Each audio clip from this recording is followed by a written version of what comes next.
Goblin and Chowry. Once there was a tailor in a remote village.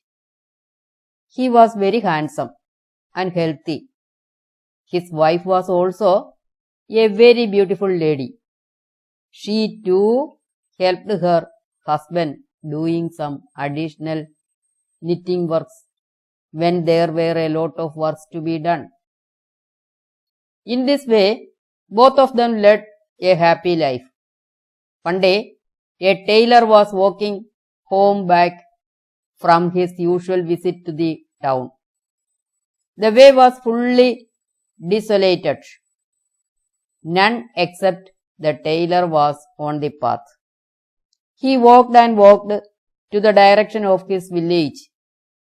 On both the sides there were lined tall trees like fences in harmony.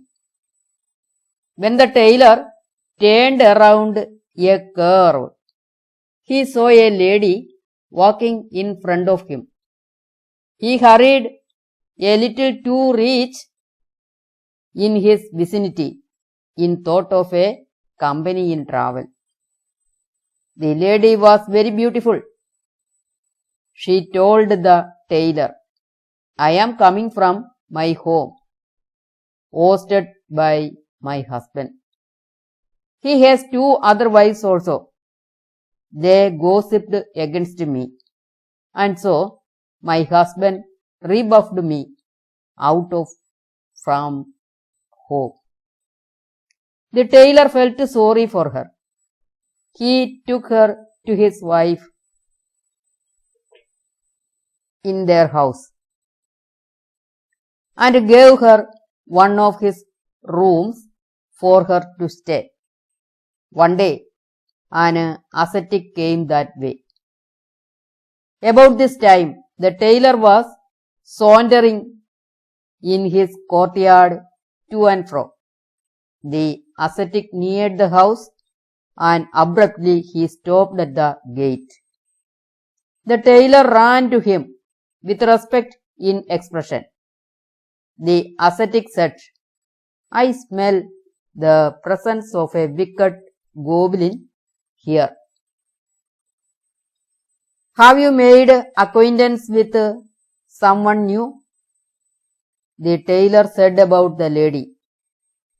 The ascetic said, "She is a devil. Beware of her." He walked away saying this much to the tailor. The tailor could not believe that the beautiful lady was a devil. One day, he came to his house a little early.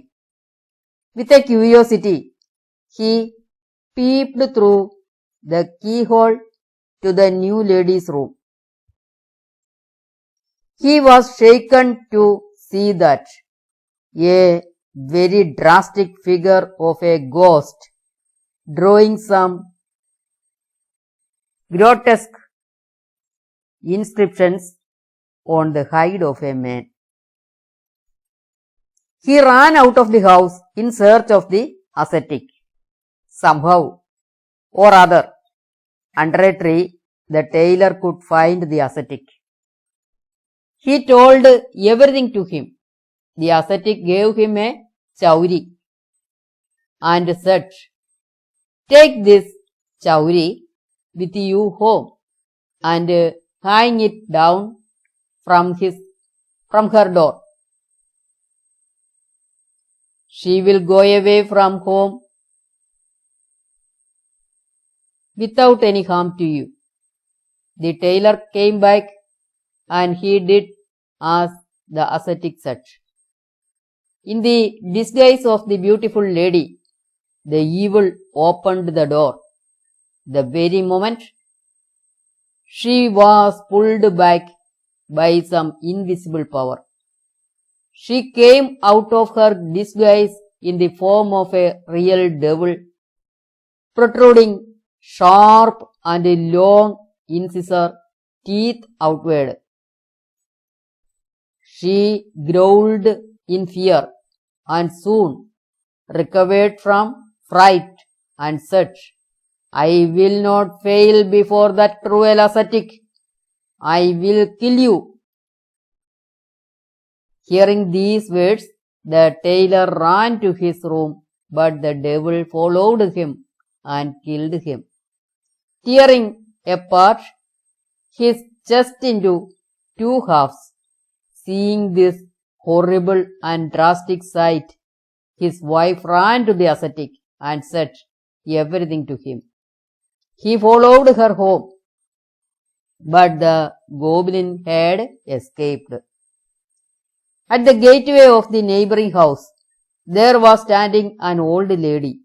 The tailor's wife told that she had never seen an old woman like her in that house.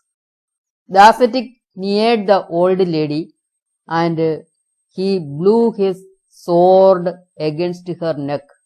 Readily, the old lady became a goblin and died.